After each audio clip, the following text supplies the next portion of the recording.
大家好，欢迎收看爱上电子。今天咱们看一下毫偶表的制作。毫偶表制作呢，首先我们要有一个横流源，提供一个恒定的电流。我们这个图就是一个简单的横流源电路，这是一个长管，这是一个3极管，这是一个启动电阻 100K 的，这是一个5欧的电流取样电阻，也就是这个电阻。由于我没有单个5欧的，所以用2个10欧的并联。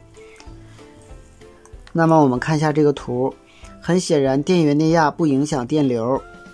当供电以后两端都闭合，那么很显然这个位置的电阻给这个长管3级供电，那么长管开始导通，在这个电阻上产生压降，加到这个3极管的基极，当高于一定的值时，3极管开始导通，使长管的3级电压降低，从而维持了电流的稳定。这个电路组装完成以后，它的电流是100毫安。我们只需要按这个公式就可以计算出我们所测的电阻。因为是毫欧的电阻，所以说它能够测出很小电阻的阻值。它的公式是电阻等于电压除以电流。我们只要测电阻两端的压降，就能够计算出我们电阻的大小，而且能够测量出很小的电阻。我们先用这个万用表测量一下它的电流。由于我的这个毫安档损坏了，我们用这个20安的档来测量一下。这端接黑标笔，然后这端接红标笔。我们看 0.11 大概是100毫安。好，下面我们用万用表测量一下这个 0.15 欧的电阻。这个是电阻档，我们看在2个标笔相接的时候，它的阻值是 0.04 0.03。那么我们测量看看能不能测量出来它的阻值。 0.04 0.03， 然后我们再把标笔对接 0.02， 能测出 0.1 左右，所以测量的很不准确。我们再看看这个电阻，这个电阻是一个 2.4 欧的电阻，这个是基本上能够测出来的。那么如果我们测量抗同丝呢，比如说这个灯珠的引脚，我们测量，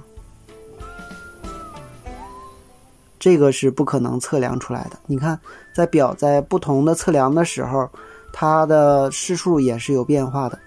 那么我们用我们做的横流源来测试一下，把所测电阻串联在横流源里，然后再把我们的电压表并联在电阻两端，我们就能够测出它的阻值了。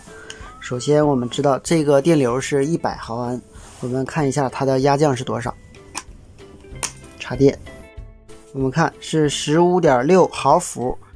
因为我们测试的电流是 0.1 安，也就是100毫安，那么我们用这个 15.3 乘以10就是150毫欧，也就是 0.15 欧。好，下面我们再测量一下这个 2.4 欧的电阻。